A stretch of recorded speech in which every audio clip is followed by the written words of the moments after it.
Youth का office, youth का घर शेयरिंग इकोनॉमी बेस्ड होना चाहिए और कम्युनिटी बेस्ड होना चाहिए, तो why should their hotels not be community based and sharing economy based? तो हमने कहा यार यही कॉन्सेप्ट यूज करके होटल वाली प्रॉब्लम को भी सॉल्व करें और यूथ के लिए ट्रैवल करना एक्सेसिबल बनाएं। तो इसीलिए यूथ हॉस्टल जो है आज की डेट में आप देखेंगे, अगर आप किसी पे भी जाएं, गोआईबीबो, मेक माई ट्रिप, booking.com, कोई भी ओटीए पे जाएं, जब हमने शुरू करा था तो हॉस्टल इंडिया में कुछ था नहीं। हमने पीएमएस वेंडर्स के साथ भी काम करा कि अरे बेड की तरह रूम की पीएमएस जगह, मतलब? पीएमएस मतलब प्रॉपर्टी मैनेजमेंट सिस्टम, मतलब कि ऐसे टेक्नोलॉजी ईआरपी सिस्टम्स जो आपकी पूरी फिजिकल इन्वेंट्री को ऑनलाइन चैनल्स पे डिस्ट्रीब्यूट करते हैं और उसको मैनेज करने में हेल्प करते हैं। तो वो सब इंडिया में जो सॉफ्टवेयर अवेलेबल थे वो तो सब कमरों के हिसाब से थे, तो कमरों वाले वेंडर्स के साथ काम करके कि यार इसको बेड में कैसे कॉन्फ़िगर करना है, एक कैटेगरी में अगर 2 बेड चले गए तो देखो 3 बेड कोई और आदमी बुक कर सके।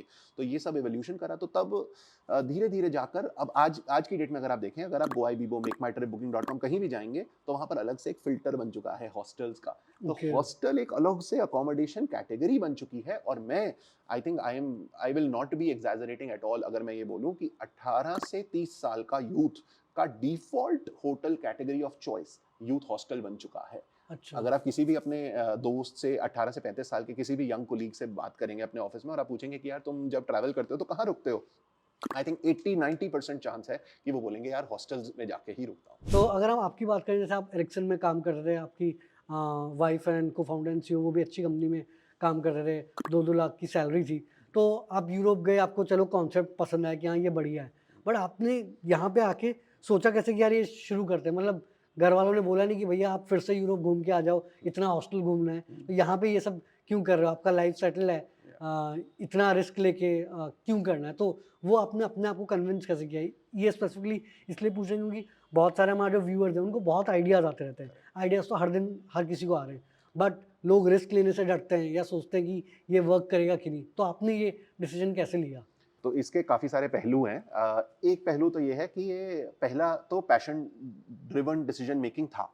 तो जब हमने वो यूथ हॉस्टल यूरोप में देखा, और ये स्पेसिफिकली हमारे को आइडिया आया था जब हम ऑस्ट्रिया में साल्ज़बर्ग में एक यूथ हॉस्टल में थे और कॉमन एरिया में बैठे हुए थे, मुझे अभी भी याद है शाम को, और यंग बच्चे ऐसे पार्टी कर रहे थे और यंग नए-नए लोग आके हमसे बातें कर रहे थे। ऐसे ही 5-10 मिनट में मतलब लोग दोस्त बन रहे थे। तो मुझे याद है मैं और पल्लवी साथ में बैठे हुए थे और हमने, पल्लवी ने कहा यार ये इंडिया में नहीं है। मैंने कहा पल्लवी ऐसी क्या बात है, इसमें होटल तो बड़े सारे हैं इंडिया में। उसने बोला कोई मुझे ऐसा होटल कॉन्सेप्ट बता दो इंडिया में जिसमें फटाफट लोग इंटरैक्ट करते हैं और साथ में दोस्त बन जाते हैं, इतना यूथफुल वाइब और इतना कम्युनिटी वाइब वाला कोई होटल कॉन्सेप्ट समझा दो। मैंने कहा यार बिल्कुल सही बात है। तो that is the moment when we decided कि हम ये हॉस्टल कॉन्सेप्ट को इंडिया में लेकर आएंगे।